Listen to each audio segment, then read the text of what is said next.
He's the deadliest sniper in history, and during his time in the war, no one could stop him.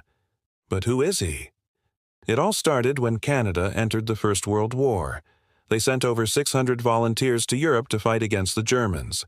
But before they left, they had to train.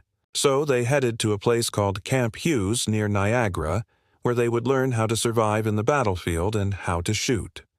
And that's where we meet Francis Pegahmagabow, also known as Pega. He was born in 1892 in a small village in Canada called Shawanaga. His mother was from a local First Nations tribe called Ojibwa, while his father was a Scottish Canadian. He was one of 6 children, and his father worked as a trapper and hunter, which meant that they were poor. But Pega always wanted more than what his father had. He wanted to be a soldier. So when he heard about the new army camp nearby, he went to check it out. And that was the best decision of his life. At first, though, he wasn't allowed to join. The Canadian military didn't want Indigenous people fighting for them. But after he proved himself by running the obstacle course faster than anyone else, they had no choice but to let him in. He quickly rose through the ranks because of his skills, so much so that he was soon put in charge of training new recruits. But he never forgot where he came from and always tried to help his fellow Indigenous soldiers. When one of them, Joe Dion, got into trouble for stealing food because he hadn't been fed properly, Pega stepped in and convinced the commanding officer to feed everyone better so this wouldn't happen again. But not everyone appreciated what Pega did. His commanding officer, Lieutenant Colonel John C. Carter, didn't like the fact that Pega was helping his fellow soldiers. He thought that Pega was making the other soldiers lazy. So, when the time came for Pega's unit to deploy to the front lines in France, he made sure that Pega would not come with them.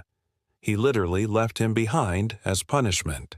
But luckily, another Canadian sniper, Captain Frederick W. Hall, took Pega under his wing and taught him everything he needed to know about being a sniper.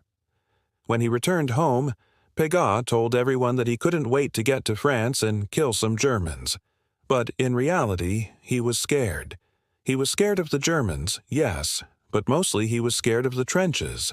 You see, even though he was a great hunter, he'd never seen a war zone like this before, so he didn't know what to expect. But once he got there, he knew that he was ready. Soon enough, he and his unit were sent to Ypres in Belgium, where they were tasked with taking out German snipers.